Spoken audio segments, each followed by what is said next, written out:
Astaghfirullah. Bismillahirrahmanirrahim. Assalamualaikum warahmatullahi wabarakatuh.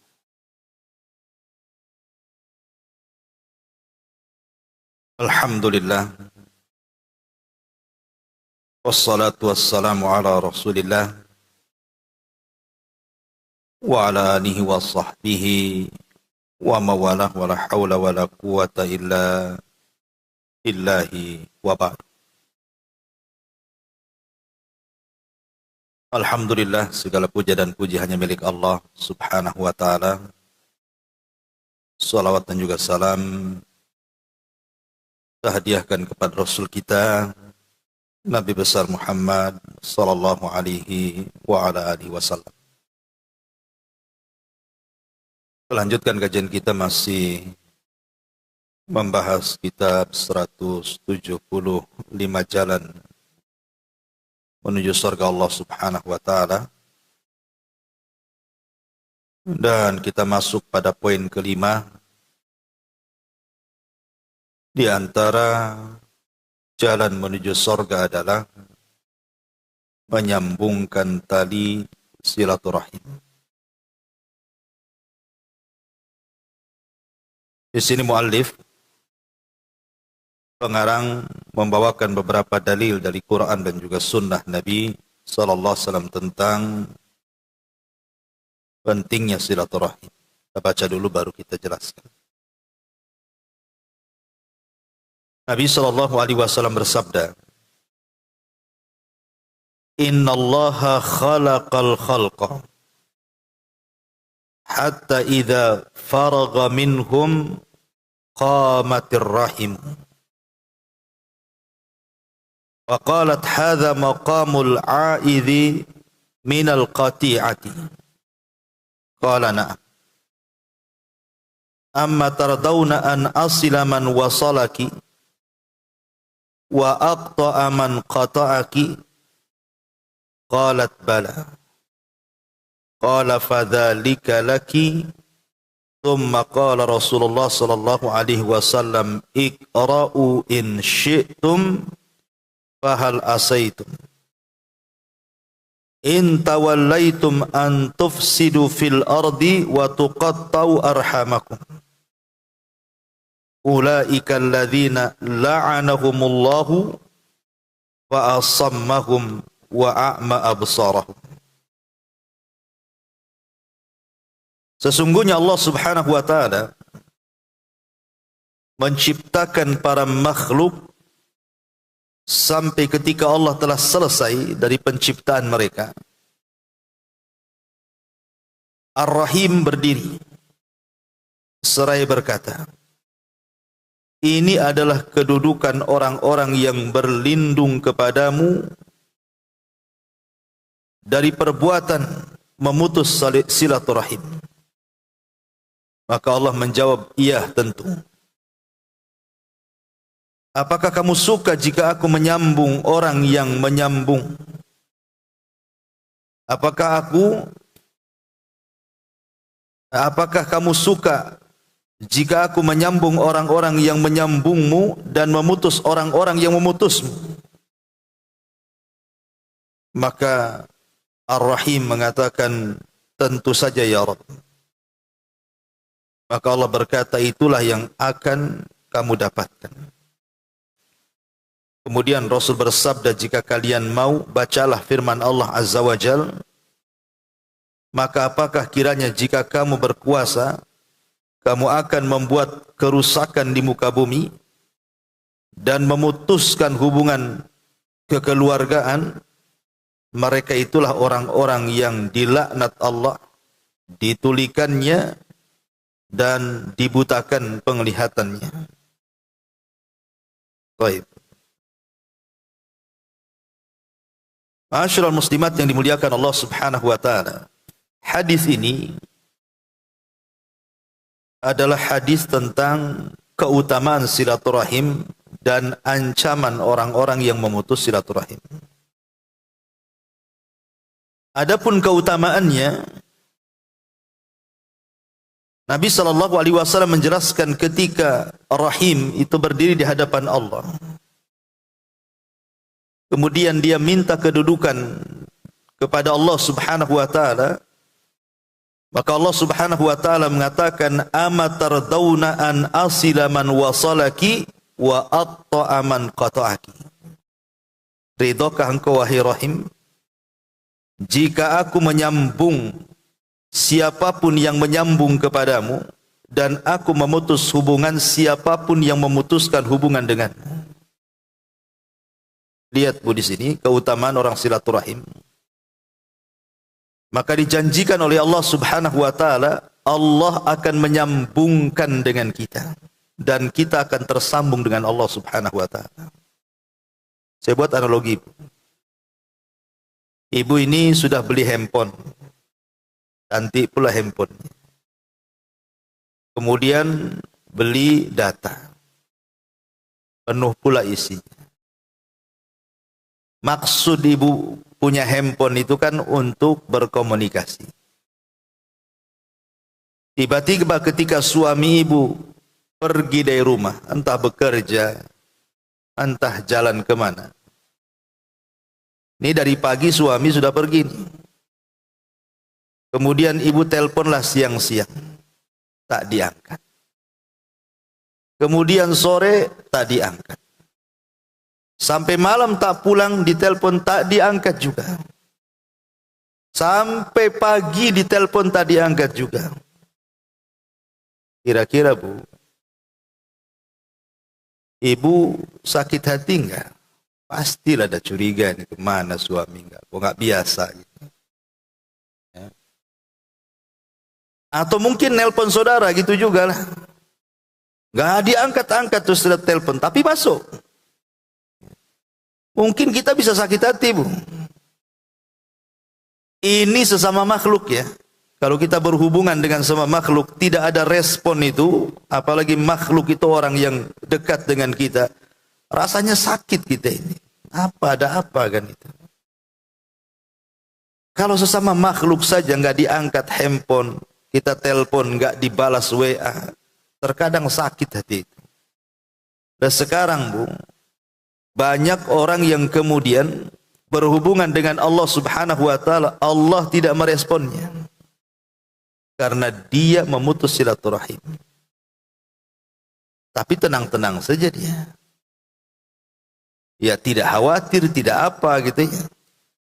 Padahal kalau seandainya ibu kehilangan suami, bisa cari suami lain kan? Ibu kehilangan saudara, kehilangan apa, mungkin bisalah ada penggantinya. Tetapi kalau kehilangan Allah ini macam mana menggantikannya? Kalau Allah sampai hilang dari diri kita, siapa pengganti Allah yang menciptakan kita, yang mengatur kita, yang berikan nikmat kepada kita? Allah itu tidak bisa digantikan. Makanya kenapa Nabi SAW itu sangat khawatir kalau seandainya sekejap mata, bukan sejam 2 jam, sekejap mata dia ditinggalkan oleh Allah Subhanahu wa taala. Makanya dia sering berdoa dan mengatakan, "Ya Allah, jangan sampai kau terlepas dari pandanganku walaupun sekejap mata. Tarfata ainin. Fala takilni ila nafsi tarfata ainin." Ya Allah, jangan kau bebankan urusanku tanpa ada kehadiranmu walaupun sekejap mata. Itu doa Nabi itu. Karena Nabi SAW tahu kalau seandainya dia mendapatkan musibah, mendapatkan masalah, kemudian Allah tidak ikut campur tangan menyelesaikan masalah itu, Rasul paham tidak mungkin masalah itu bisa diuraikan. Karena masalah itu datang dari Allah dan Allah yang akan menguraikannya. Maka orang-orang yang memutuskan silaturahim itu sama dengan memutuskan hubungan dia dengan Allah Subhanahu wa taala. Dan orang yang menyambungnya maka sama dengan menyambungkan dia dengan Allah Subhanahu wa taala. Perhatikan di sini kata Nabi SAW, "Iqra'u in syi'tum." Coba baca ayat yang disebutkan di sini, "Fahal asaitum." Surah Muhammad ayat 22 sampai 23 itu.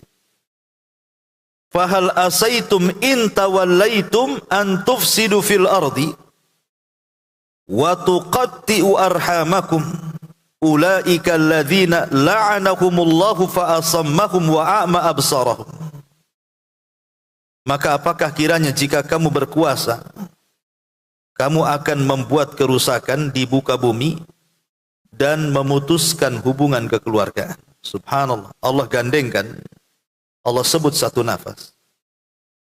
Dosa orang yang memutus silaturahim dengan orang yang merusak di bumi.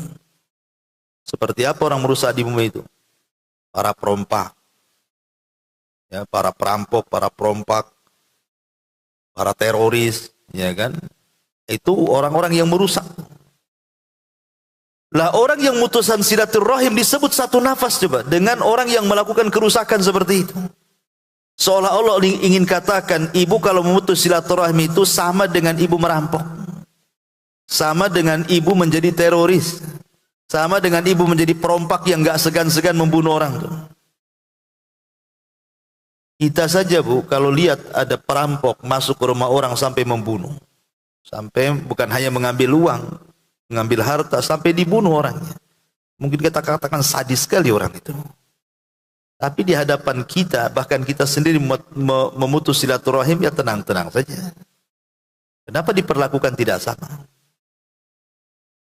Padahal di sini Allah sebut satu nafas itu antara orang yang merusak bumi dengan orang yang memutus silaturahim. Karena azabnya sama. Lihat azabnya. Ulaikal ladzina la'anahumullah. Yang pertama, mereka orang-orang yang dilaknat Allah. Satu, mereka dilaknat. Kemudian yang kedua, fa'asammahum. Bukan hanya dilaknat, tetapi ditulikan telinganya. Susah mendapatkan hidayah. Cukup dah sampai di sini? Tidak. Wa a'ma absarahum. Bukan ditulikan saja telinganya, dibutakan pula matanya. Tidak mampu melihat mana yang hak, mana yang batil. Ini kan ngeri ini. Dilaknat, kemudian ditulikan dan dibutakan. Kalimat laknat itu bukan kalimat biasa. Laknat itu artinya manusia ini dijauhkan daripada rahmat dan didekatkan dengan azab. Itulah arti laknat. Jadi orang yang dilaknat itu artinya Allah Subhanahu wa taala menjauhkan orang ini dari kasih sayangnya dan mendekatkan orang ini dari azabnya. Jadi Allah Subhanahu wa taala mengancam, kalau engkau memutus silaturahim, maka kasih sayangku tidak akan sampai kepadamu dan engkau akan dekat dengan azabku. Kalau boleh saya contohkan begini, seandainya ibu ini berada dalam rumah, kemudian tiba-tiba muncul WA ke ibu.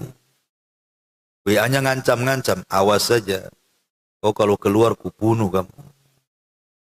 Terus ditengok statusnya, ditengok di situ ada gambarnya, seram pula orangnya lagi bawa pisau. Kemudian habis WA, nelpon pula dia, tolong bu keluar. Pas ibu tengok di jendela, nampak pula orangnya betul-betul bawa pisau yang ngancam itu. Pertanyaannya, ibu berani keluar? Nggak akan berani bu. Kenapa? Jelas tuh, ini orangnya di depan nih. Jangan-jangan dia kalau saya keluar ditusuk pula, mati pula saya. Yang seperti ini saja bu, kita takut mau keluar. Padahal yang ngancam orang tuh, yang ngancam kan orang. Lah hari-hari kita diancam oleh Allah Subhanahu wa taala dengan azab neraka. Kok nggak takut gitu maksudnya ya? Sama orang diancam mau dibunuh takut. Tapi Allah hari-hari ngancam kepada kita, kalau memutus silaturahim, awas loh, azabku ku dekatkan, kasih sayangku ku jauhkan. Tenang-tenang saja. Aneh, harusnya orang itu lebih takut kepada azab Allah dibandingkan kepada ancaman manusia. Nah di sini bagaimana Allah Subhanahu wa taala ingin katakan, lihat orang-orang yang mutus silaturahim itu, ulaikal ladzina la'anahumullah. Allah laknat mereka.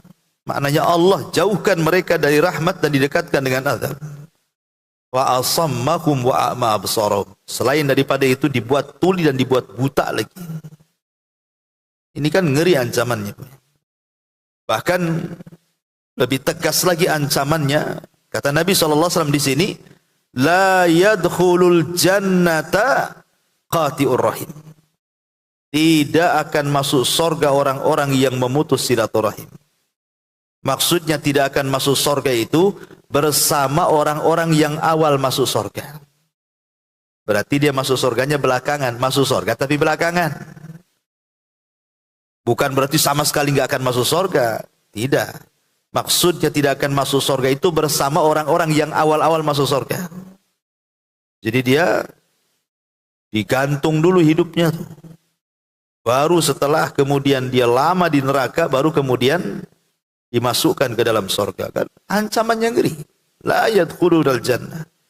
La yadkhulul jannah, tidak akan masuk surga qati'ur rahim, orang-orang yang memutus silaturahim. Masyarul muslimat yang dimuliakan Allah Azza wa Jalla. Kemudian di sini Rasul mengatakan juga, man ahabba an yubsata lahu fi rizqihi wa yunsa'alahu fi atharihi falyasir rahimahu. Barang siapa yang suka diberikan keleluasaan dalam rizkinya atau dipanjangkan usianya, maka hendaklah dia menyambung tali silaturahim. Artinya kalau ibu suka menyambung silaturahim, maka rizkinya akan dibuka dan usia ibu akan ditambah.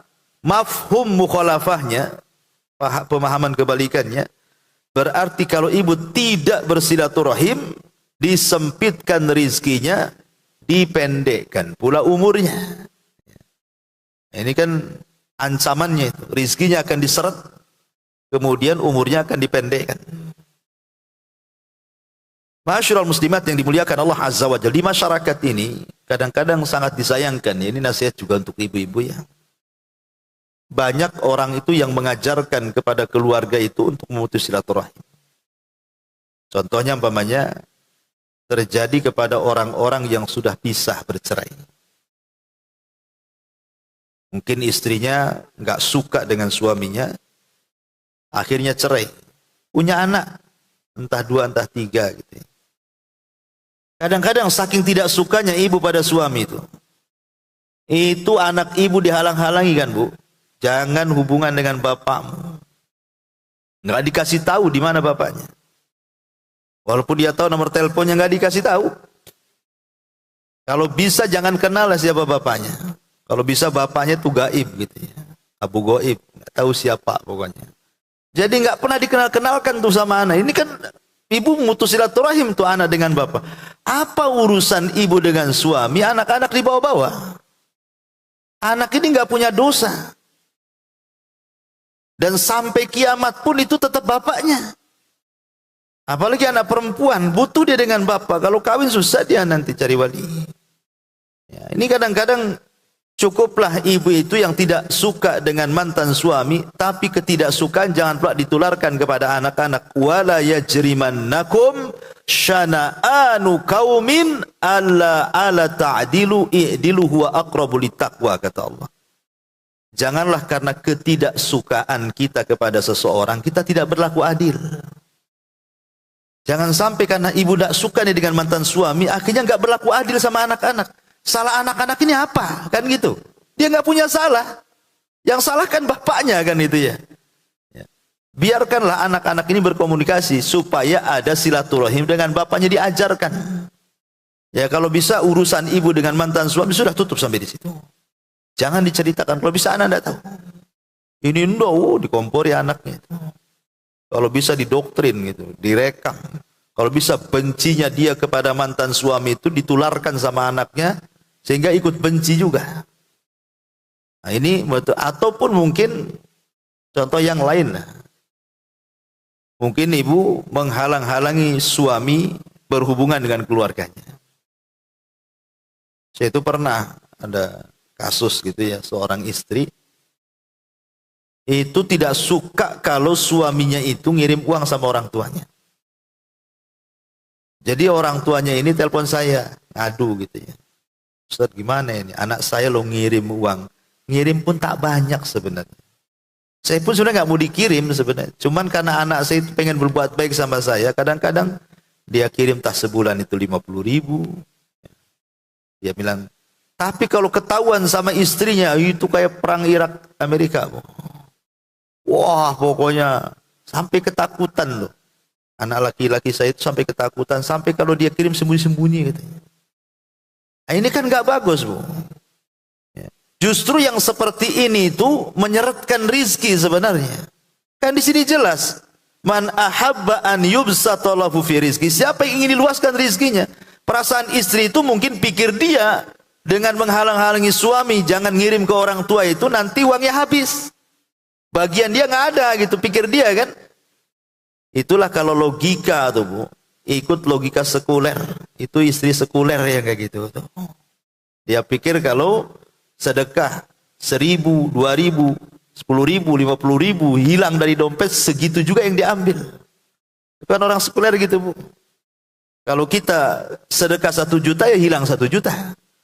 Dia tidak paham paradigma Quran itu. Kalau kita infak 1 juta kali 700, itulah yang akan balik ke kita, kan itu kan paradigma Quran tuh. Ya. Harusnya kan itu yang ditanamkan. Ibu doronglah sama suami, udah kirim aja sama orang tua supaya suami dimudahkan rizkinya itu. Itu yang tidak dipahami di sini. Makanya di sini Allah Rasul mengatakan, man ahabba an yubsata lahu fi rizki. Tidak sampai di sini, wa yunsa'alahu fi athir. Dipanjangkan umurnya. Ibu kan pengen suami itu panjang umurnya, biar masih ada tetap yang ngasih nafkah, ini begitu seterusnya. Ini malah dihalang-halangi, cepat matilah itu. Suami kalau gitu. Karena apa? Memutus silaturahim itu pendek umurnya. Kata Nabi di sini. Itu sama aja, Bang, cepat mati, Bang, gitu. Cuman nggak ngomong saja. Yang ngomongnya jangan kirim. Ini kan ngeri ya ancamannya. Wa yunsa'alahu fi atharihi falyasir rahimahu. Maka sambungkanlah silaturahim. Kemudian juga di sini makna dipanjangkan umur adalah ditunda ajal dan umurnya. Kemudian dari Anas ibn Malik radhiyallahu anhu secara mauquf, artinya sampai kepada beliau, tidak sampai kepada Nabi. Ini ucapan Anas, bukan ucapan Nabi kalau disebut mauquf itu. Babani yu'ajjilani fid dunya al-baghyu wa qati'atur rahim. Kata Anas bin Malik, ada 2 pintu yang disegerakan azabnya di dunia. Pertama, kezaliman, dan yang kedua memutus silaturahim. Itu azabnya cash di dunia, Bu. Belum lagi di akhirat, tuh di dunia sudah diazab orang yang memutus silaturahim itu. Masalahnya ada orang yang berpikir begini, kalau saya tanya sama ibu, Bu, sering hubungi saudara ibu? Ah, buat apa Ustaz? Dia aja nggak pernah hubungi saya. Kan ada tuh jawaban ibu tuh gitu tuh. Sering hubungan dengan saudaranya, SMS pun tidak dia. Wah, apa saya SMS kepada dia? Dia aja tidak pernah SMS. Berarti ucapan ini tidak paham makna silaturahim. Kata Nabi SAW, laisal wasil bil mukafi. Orang yang menghubungkan silaturahim itu bukan sistem barter. Bukan kalau kau telepon, kau telepon. Kau WA, kau WA. Kau SMS, kau SMS. Kau datang bawa rantang, kau datang bawa ember.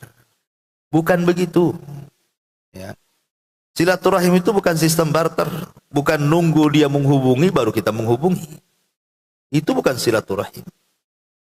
Silaturahim itu kata Rasul, walakin alwasil idza qata'aka wasalahu. Kalau dia memutuskan tali hubungan silaturahim dengan kamu, maka kamulah yang menghubungkan dengan dia.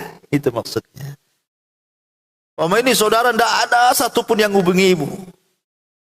Ah, langsung ibu isi pulsa banyak-banyak, cari nomor teleponnya. Mana nomor telepon si anu, si ini, si itu. Ah, ibu yang nyari-nyari nomor telepon, sudah ketemu. Ibu yang pertama kali menghubungkan, karena sudah lama nggak ketemu. Sudah lama tak terhubung. Berarti yang silaturahmi itu, ibulah yang silaturahim dengan dia. Adapun dia yang jawab, bukan silaturahim dia. Karena silaturahim itu yang menghubungkan, bukan yang memutuskan. Ya. Jadi disebut silaturahim itu, kalau ibu yang memulai duluan. Dialah yang disebut silaturahim, bukan orang yang menjawab. Itulah makna silaturahim itu. Menghubungkan, bukan memutuskan. Ma'asyiral muslimat yang dimuliakan Allah Azza wa Jalla, karena gitu Bu, kadang-kadang ibu ada masalah nih dengan keluarga. Sekarang kan sudah dunianya dunia handphone kan. Kadang di antara kita ini karena tidak suka dengan keluarga, akhirnya apa? Pertama tidak ada respon, malas jawab. Yang terakhir mulai bosan. Yang terakhir sewot, diblokir lah nomornya Bu. Makanya di sini kan ayatnya apa kata Allah?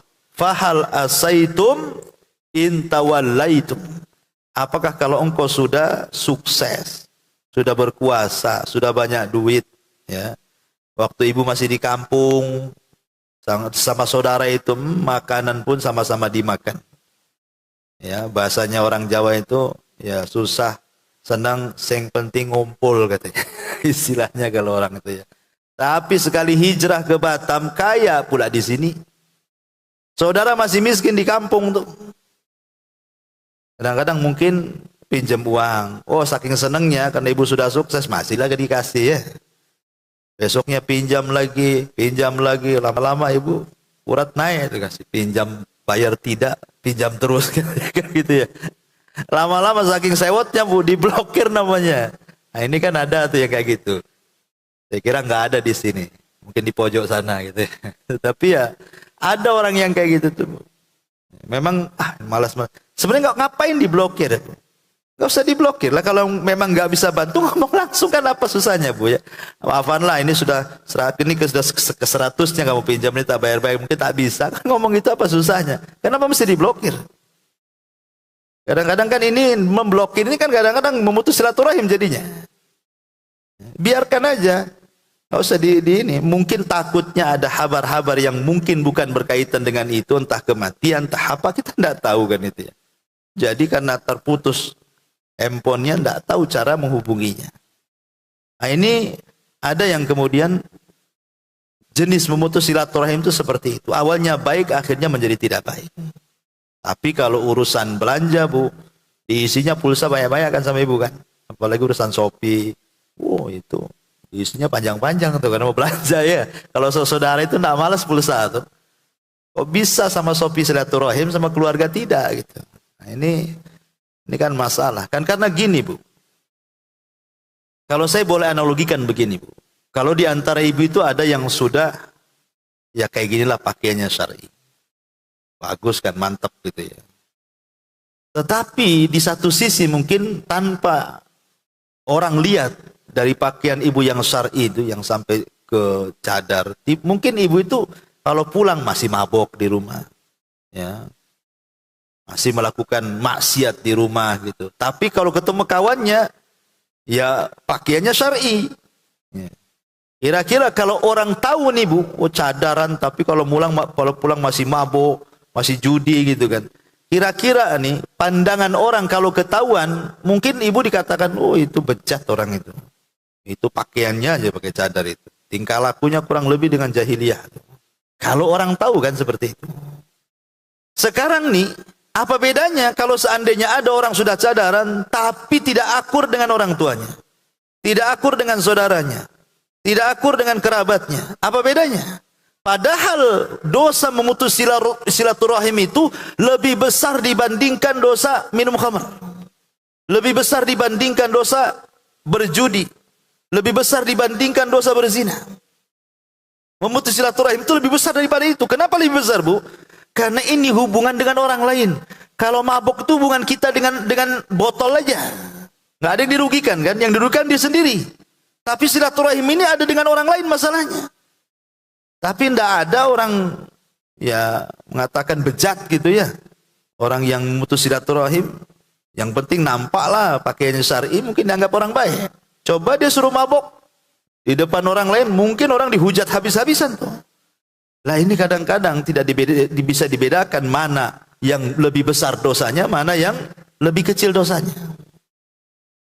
Ma'asyiral muslimat yang dimuliakan Allah Azza wa Jalla. Baik, saya akan ringkas beberapa faedah silaturahim dan bahayanya. Karena kalau kita jelaskan satu persatu tentu lama. Pertama saya jelaskan tentang ukubahnya dulu. Balasan orang yang memutus silaturahim. Yang pertama, istihqaqu la'natillahi azza wa jalla.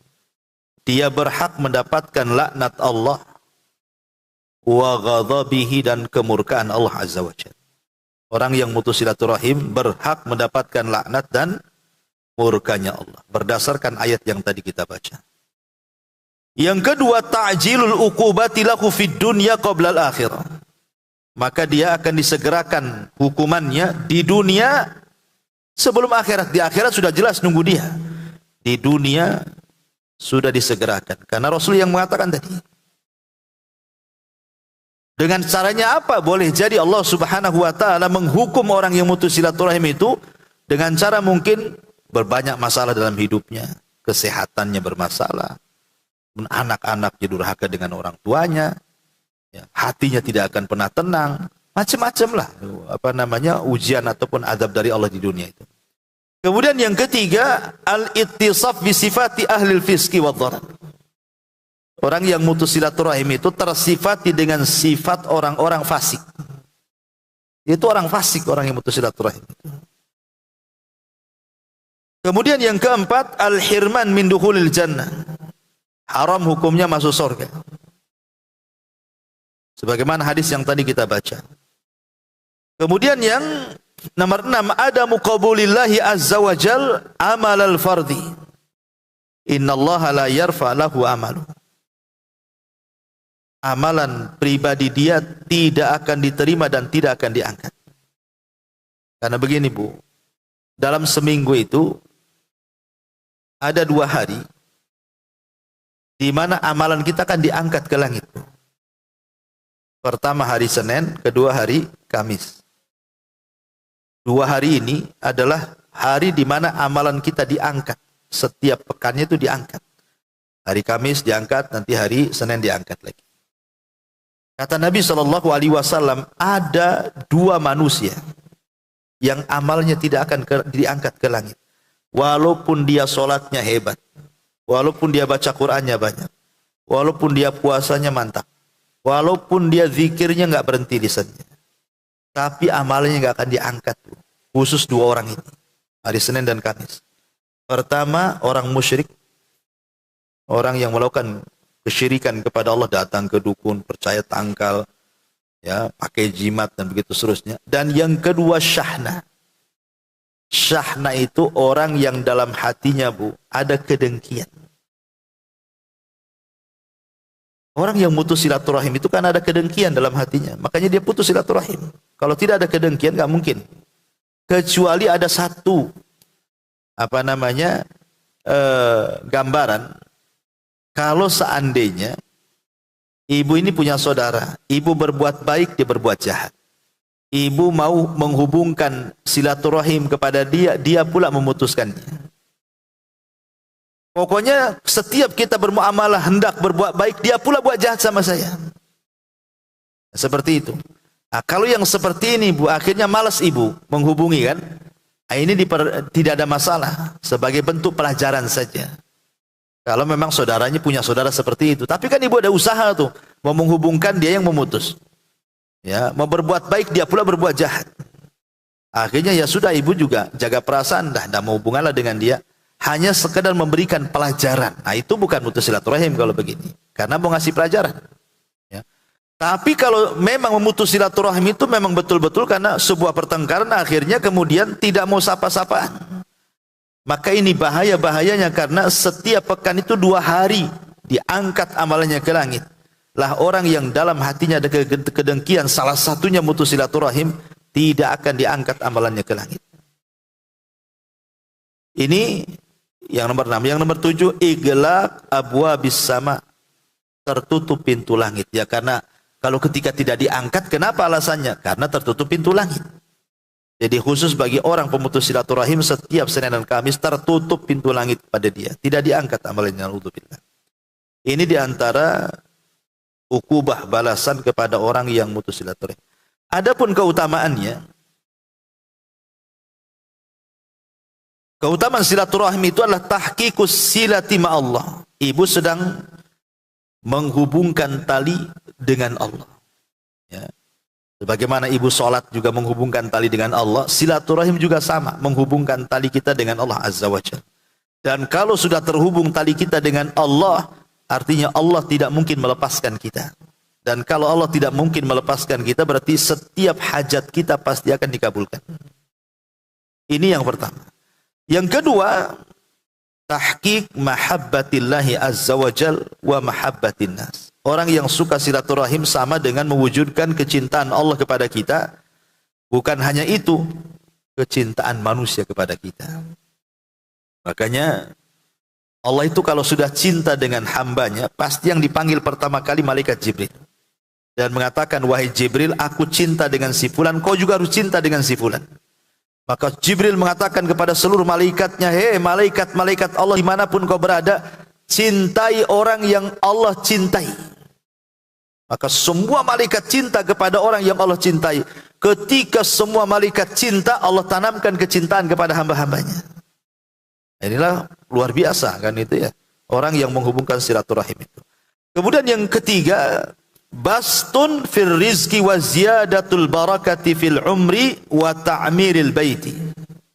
Diluaskan rizkinya, dibanyakin berkahnya, baik dalam umurnya atau dalam keluarganya. Luar biasa, Bu. Ya. Ibu saja kalau bisa jangan cepat mati kan itu. Makanya kenapa setan itu, Bu, datang kepada ibu itu dari dua arah. Pertama ngasih angan-angan. Hidupmu itu masih panjang, ya, apa-apa putuskan aja silaturahim itu. Nanti kalau sudah tua baru hubungkan, katanya. Apa-apa itu, itulah setan datang tuh. Disangkanya kita ini masih panjang umurnya. Jadi sewaktu-waktu tobat bisa gitu maksudnya. Nah, itulah angan-angan setan namanya. Atau setan itu dari jalur kedua, dibuatnya kita takut sehingga kita putus asa. Saking banyaknya dosa, akhirnya putus asa. Ada seorang syekh bercerita, Bu. Seorang syekh itu bercerita. Jadi, syekh ini, dia imam di salah satu masjid di Riyadh. Dia kenal satu jamaah itu, jamaah yang biasa sholat di masjid itu. Kalau sholat itu paling depan, saf pertama. Saking rajinnya orang yang satu ini, karena kalau sholat mesti saf depan. Jadi, syekh ini yang merupakan imam masjid tadi, kenallah dengan dia. Satu hari, dia kebagian khutbah Jumat. Naik dia ke atas mimbar. Dijelaskanlah tentang masalah keutamaan silaturahim. Bagaimana keutamaannya, bagaimana ancaman orang yang memutus silaturahim ini. Selesai khutbah, kemudian sholat Jumat. Selesai sholat, tiba-tiba dikejutkan orang yang selalu di saf pertama ini, tiba-tiba sedang rangkul-rangkulan di belakang dengan seseorang yang dia tidak kenal. Dan saling menangis dua-duanya. Jadi akhirnya saya ini bertanya, kenapa kalian menangis? Barulah kemudian yang dikenal Syekh ini mengatakan, wahai Syekh, kenalkan ini adik saya. Sebenarnya adik saya ini sering juga ke masjid sini, tapi tidak serajin saya. Makanya mungkin Pak Imam tidak kenal dia. Dia sering ke sini. Tetapi kami satu masjid, tidak pernah negor. Baru setelah kami sama-sama mendengar Anda berceramah, wahai Syekh, tentang keutamaan silaturahim, bahaya memutus silaturahim, maka hati saya ini tergerak. Kok saya bisa memutus silaturahim? Padahal saudara kita ada di sini. Maksudnya sama-sama satu masjid. Nah, cuman karena tidak mau sapa-sapa, yang satu sholat di sana, yang satu sholat di sana. Gitu. Tapi setelah sadar, kami pun kemudian saling rangkul, akhirnya menangis. Makanya terkadang saya rasakan, Bu, gara-gara urusan harta. Karena ditanya oleh Syekh itu, kenapa kok bisa satu masjid nggak akrab? Rupanya kata orang begini, ini semua gara-gara waris. Kami ini rebutan waris, katanya. Satu masjid, tapi kemudian tidak akrab. Memang betul, Bu, gara-gara urusan waris ini, bahasanya mungkin kalau saya boleh lebih keras itu, harta tidak kenal saudara, gitu ya. Kalau sudah urusan harta, ya bukan waris saja lah, semua. Kalau sudah soal harta itu pasti nggak kenal siapa-siapa. Masalah harta itu.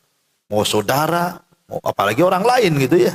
Nggak kenal. Wajar kalau Abdullah ibn Umar radhiyallahu anhuma, beliau mengatakan dulu di masa Nabi SAW, kata Abdullah ibn Umar itu, kami lebih mementingkan orang tua kami dan saudara-saudara kami dibandingkan dinar dan dirham. Tapi sekarang, kata Ibnu Umar, kehidupan sudah berbalik. Kami lebih mendahulukan dinar dan dirham dibandingkan orang tua dan saudara.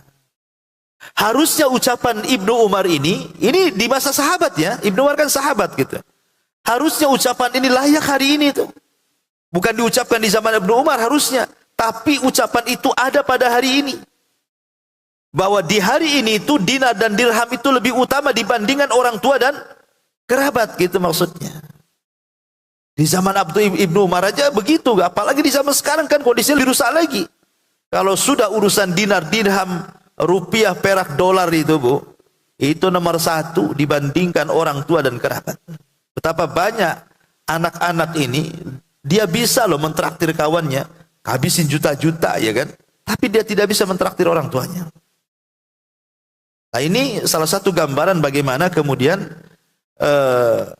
di antara keutamaan silaturahim yang disebutkan di sini itu karena seseorang tahqiq mahabbatillah, ditanamkan kecintaan kepada Allah Azza wa Jal dan ditanamkan kecintaan manusia kepadanya, kemudian dibentangkan rizkinya dan juga berkah umur dan juga kehidupannya. Termasuk juga dukhulul jannati ma'a awwalid dakhilin. Orang yang menyambungkan silaturahim akan lebih cepat masuk surganya dibandingkan orang lain. Tapi orang yang memutus silaturahim dibelakangkan dia masuk surganya, harus masuk neraka dulu dibandingkan orang lain. Kemudian juga kasratun ni'am wa daf'un niqam anil insan. Orang yang suka menyambungkan silaturahim akan banyak nikmat yang dia akan peroleh dan banyak bala dan bencana yang akan terhalang. Kemudian juga binaul mujtama'at. Dengan silaturahim terbentuklah masyarakat yang saling mencintai sehingga tumbuh persatuan akhirnya. Masyaallah muslimat yang dimuliakan Allah Azza wa Jalla. Ini diantara keutamaannya ya secara ringkas. Tapi kita masuk kepada faedah silaturahim. Yang pertama, ghufranudz dzunub, dosa kita akan diampuni. Orang yang suka silaturahim, dosa kita akan diampuni. Ada seorang laki-laki di zaman Rasul. Laki-laki ini banyak kali dosanya, Bu. Banyak kali dosanya. Sehingga dia datang kepada Nabi SAW mengatakan, Rasul, asabtu dzamban aziman, aku sudah banyak melakukan dosa besar nih. Macam mana wahai Rasul? Maka Nabi SAW, apakah kamu punya ibu? Punya ibu kamu? Dia mengatakan, tidak wahai Rasul, ibuku sudah meninggal. Kemudian Rasul mengatakan, kamu punya bibi? Dia mengatakan, iya. Maka Rasul mengatakan, Fabirroha, kalau begitu berbuat baiklah sama bibi. Orang ini mengadu kepada Rasul, saya ini banyak dosa. Ya. Kira-kira tobatnya seperti apa? Jawaban Nabi malah nanya, kamu punya ibu? Nggak punya. Kamu punya bibi? Punya. Kalau gitu berbuat baik sama bibi. Kan nggak nyambung antara soalan dengan jawaban ini. Ya. Maksud Nabi SAW Rasul itu ingin katakan seperti ini. Bahwa dengan menyambungkan silaturahim kita dengan bibi kita dan kita berbuat baik kepada bibi kita itu, bisa jadi itu bisa menghapuskan dosa besar yang kau bawa tuh. Karena Allah Subhanahu wa taala mengatakan innal hasanat yudhibna sayyiat, karena keburukan itu bisa dihapuskan dengan kebaikan. Boleh jadi pahala silaturahim bisa menghapuskan dosa yang kau bawa tuh. Karena dalam riwayat Ibnu Abbas, itu ada seorang laki-laki datang kepada Ibnu Abbas, anak muda. Dia mengatakan, Ibnu Abbas, aku ini suka dengan seorang wanita. Saking sukanya kulamar dia. Ditolak pula lamaranku. Sakit nggak tuh? Sakit lah. Ya. Yang lebih sakit lagi, datang pula pemuda lain melamar dia, diterima pula. Kok aku ditolak, dia diterima? Makin sakit lah, Bu. Akhirnya sudah aku tak dapat, orang lain pula dapat, ku bunuh wanita itu. Biar sama-sama tak dapat. Ya. Kemudian aku menyesal setelah membunuh wanita, wahai Ibnu Abbas. Kira-kira dosaku apa? Cara tobatnya ini, aku sudah membunuh orang. Maka Ibnu Abbas radhiyallahu anhu mengatakan, kamu punya ibu? Iya, punya ibu. Kalau gitu pulang, berbuat baiklah sama ibumu. Jadi muridnya Ibnu Abbas itu tanya, Ibnu Abbas, maaf ya, orang ini tanya, dia membunuh. Dia tanya macam mana cara tobatnya. Kau jawab pula, kamu punya ibu. Mana nyambung jawabannya? Maka Ibnu Abbas mengatakan, bukan itu yang kumaksud. Karena dalam pandanganku, kata Ibnu Abbas, tidak ada amalan yang lebih mulia melebihi birrul walidain. Berbuat baik seorang anak kepada orang tua, itulah amalan tertinggi menurutku, kata Ibnu Abbas. Boleh jadi dengan dia terus berbuat baik kepada orang tuanya, bisa mengalahkan dosa pembunuhannya. Itu cara tobatnya, gitu maksudnya. Makanya di sini, di antara faedah silaturahim adalah ghufran adz-dzunub. Bisa membatalkan atau menggugurkan dosa. Ya, karena kita berbuat baik dengan orang tua kan silaturahim. Berbuat baik dengan bibi kerabat silaturahim. Ya, makanya faedah yang pertama ghufranul dzunub. Yang kedua tahsilul barakati. Tahsil al barakati. Ibu akan banyak mendapatkan berkah. Akan banyak mendapatkan berkah. Berkah itu artinya ziyadatul khair. Kebaikan yang melimpah dan tidak akan pernah hilang. Minimalnya ibu kalau usaha. Kalau ibu usaha itu, mungkin suami ya kerja atau mungkin kerja di mana gitu ya. Minimalnya walaupun mungkin gaji tidak naik ataupun mungkin dagangan pun ya untungnya segitu-gitu, tapi kalau berkah Bu gitu ya, maka yang sedikit itu justru jadi banyak. Karena betapa banyak yang kaya nggak berkah jadi seolah kaya miskin dia. Disiksa dengan kekayaannya. Disiksa dengan kekayaannya kan, karena apa? Dia kaya tapi tidak bisa menggunakan kekayaannya. Contoh nih, dengan duit dia bisa membeli lauk pauk mungkin 100 macam, tapi nggak ada satu pun yang dimakan Bu. Makan ini kolesterol naik, darah tinggi, asam urat. Jadi apa kekayaannya kalau begitu? Kalau ujung-ujungnya kentang rebus, masih mending orang ruli lah, semua dimakan dia.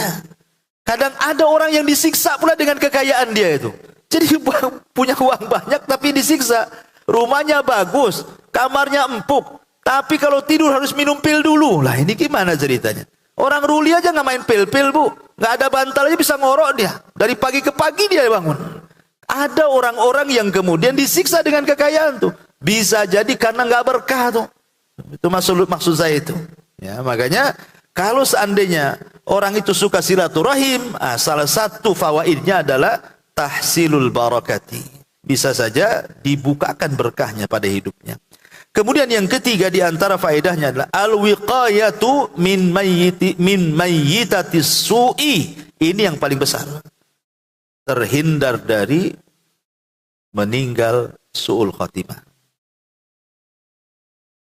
Karena Nabi SAW mengatakan, man sarrahu an yumadda lahu fi umrihi wa yuwassa' lahu fi rizqihi wa yudfa' anhu mitatus su'i falyattaqillaha wal yasil rahimahu. Kata Nabi SAW, barang siapa yang ingin dipanjangkan umurnya, diluaskan rizkinya, dan terhalang dari kematian buruk, pertama bertakwa kepada Allah, dan yang kedua menyambung silaturahim. Menyambung silaturahim justru ini mengakibatkan kita tidak mati sul khatimah. Kemudian juga faedah yang lain, al-fauzu biridwanillahi azza wajal, mendapatkan ridwan, keridhaan Allah Subhanahu wa taala. Karena ada beberapa perkara yang menyangkut sorga itu, berkaitan dengan silaturahim. Contoh pamannya, ridallah fi ridal walidain. Redoknya Allah ditentukan dengan silaturahimnya kepada kedua orang tua kan. Kalau orang tua ridho dengan kita, Allah jadi ridho. Ketika Allah ridho, pasti Allah masukkan kita ke surga tuh. Tapi lihat, murkanya Allah juga tergantung dengan murkanya orang tua. Karena kita tidak pandai bersilaturahim kepada orang tua, marahlah dia akhirnya. Nah, justru itu pula menjadikan kita masuk neraka, naudzubillah. Kemudian juga dalilul alal iman. Dalilun alal imani. Bahwa silaturahim itu dalil seseorang itu menampakkan keimanan. Jadi kalau kita merasa orang yang beriman, maka salah satu cirinya adalah silaturahim. Karena Rasul yang mengatakan, "Man kana yu'minu billahi wal yaumil akhir falyasil rahimahu." Barang siapa yang beriman dengan Allah dan hari akhir, maka hendaklah dia menghubungkan silaturahim. Jadi bukti iman, ya. Kemudian juga jalbu silatillahi wa ma'unatihi. Dengan silaturahim itulah penyebab kemudian Allah akan menghubungkan dengan kita dan Allah akan senantiasa menolong dalam kehidupan kita. Dan yang terakhir, dalilu ta'atillahi tu'addu silaturrahimi min anwa'i ta'ah. Bahwa silaturahim itu dalil bentuk ketaatan kita kepada Allah Subhanahu wa ta'ala. Wallahu alam, itulah diantara ringkasan apa yang disebutkan dari dalil-dalil pengarang dalam kitab 175 Jalan menuju surga Allah Subhanahu wa ta'ala. Wallahu alam, sampai di sini untuk tema. Silahkan Bu kalau ada yang bertanya. Ada mic-nya itu di situ. Biar dengar. Coba mic-nya kasih.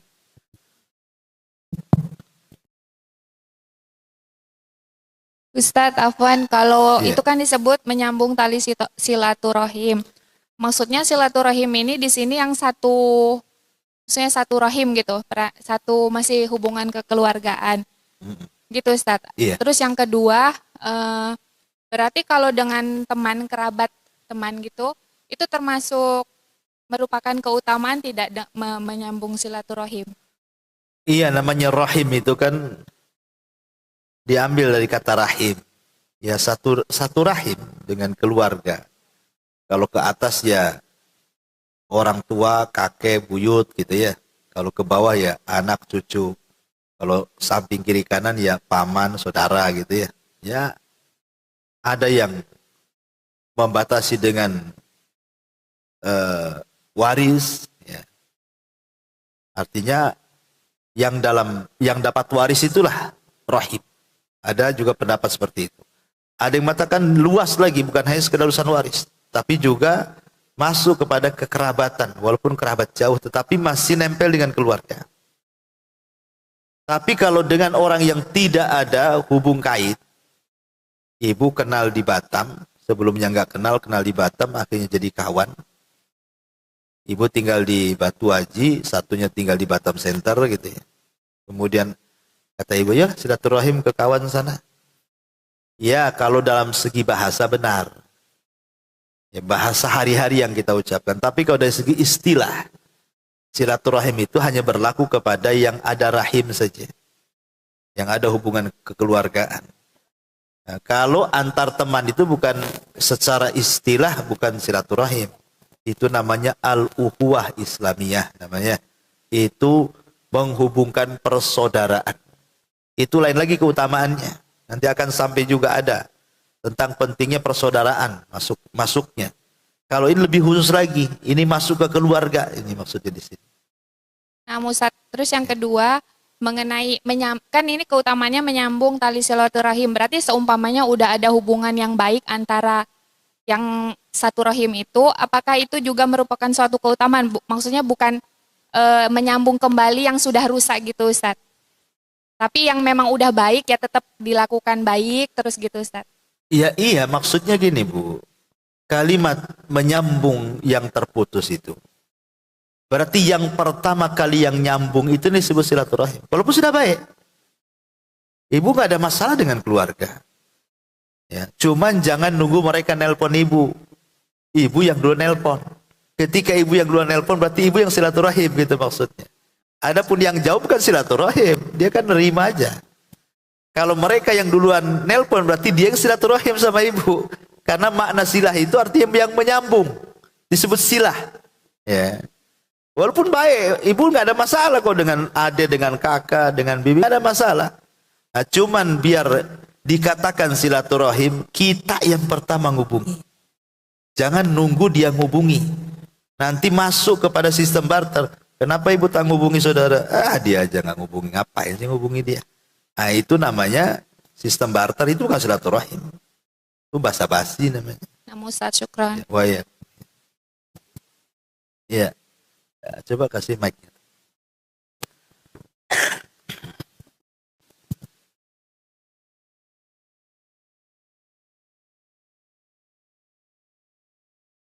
Itu di pojok.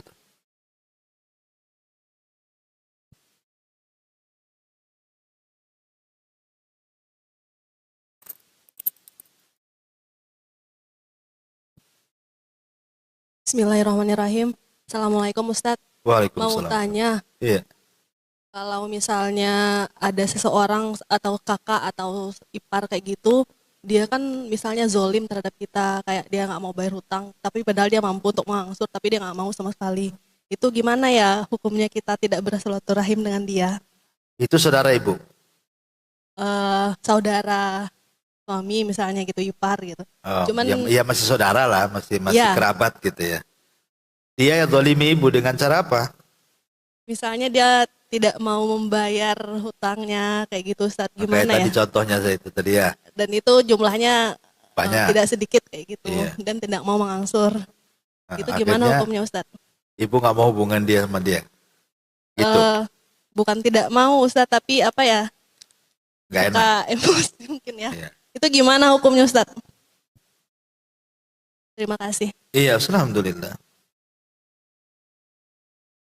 Kalau seandainya ibu membantu itu ya macam-macam. Ada yang dengan cara ikhlas, memang sedekah. Ada yang cara yang mengutangi tadi. Mungkin dia pengen buka usaha, kemudian nelpon ibu selaku saudaranya, bisa nggak pinjam modal gitu ya. Kan bahasanya pinjam modal biasanya. Pinjam dulu. Sebenarnya bahasa pinjam itu tidak ada dalam keluarga. Karena buktinya banyak kasus keluarga ngomong pinjam tapi tidak dibayar kan. Artinya itu sebenarnya bukan pinjam, mau minta. Cuman segennya nih bahasanya pinjam. Nah, kita pula ketipu di sini kan. Yang pinjam rupanya betul-betul tak pinjam. Minta itu karena tak dibayar-bayar. Berarti kayak orang minta jadinya. Bagaimana sikap kita? Ya tadi ada hadis Nabi SAW mengatakan, tadi yang saya sebutkan. Ya Rasulullah, bagaimana kalau seandainya saya ini sudah berbuat baik sama saudara saya, tapi dia zalim pula sama saya. Saya berusaha menyambungkan, dia pula memutuskan saya. Macam mana sikap saya ini? Apakah saya boleh memutus hubungan dengan dia? Itu pertanyaannya sahabat ini kepada Nabi.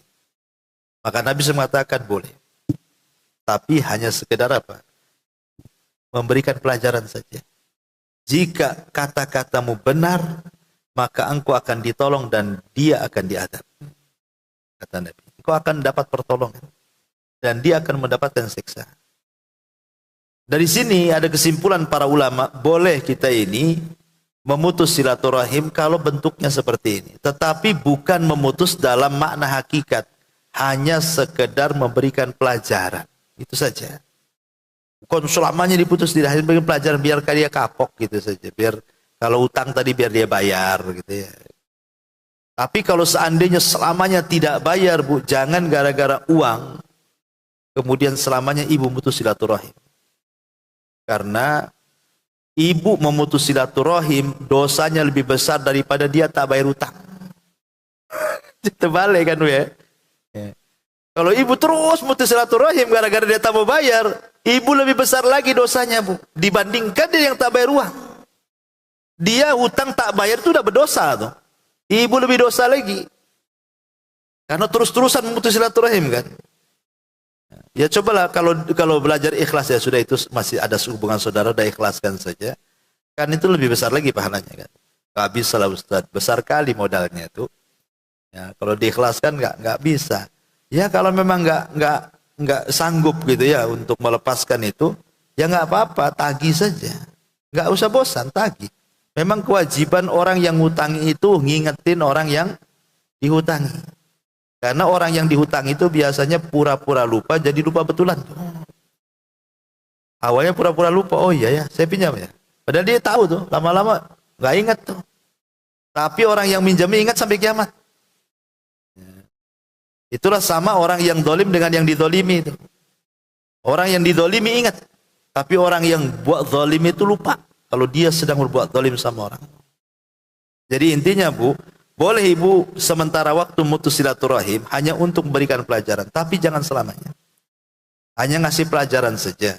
Karena kalau selamanya, jadinya ibu masuk pada dosa memutus silaturahim.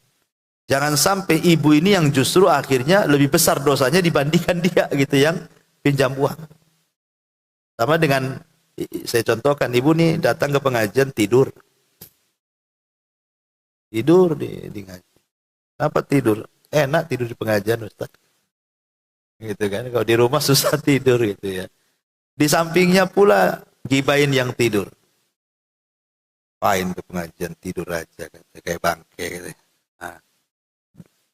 Bagus yang mana? Yang tidur atau yang ngomong bangke sama yang tidur kan? Bagus yang tidur. Dia tak ada dosa. Mungkin tak dapat ilmu kan? Tapi kalau yang gibain sebelahnya, walaupun dia nyatet banyak, dia dapat dosa gibain orang tidur. Nah, contoh kayak gitu contohnya.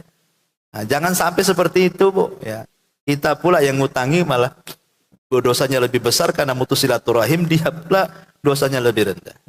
Wallahu a'lam.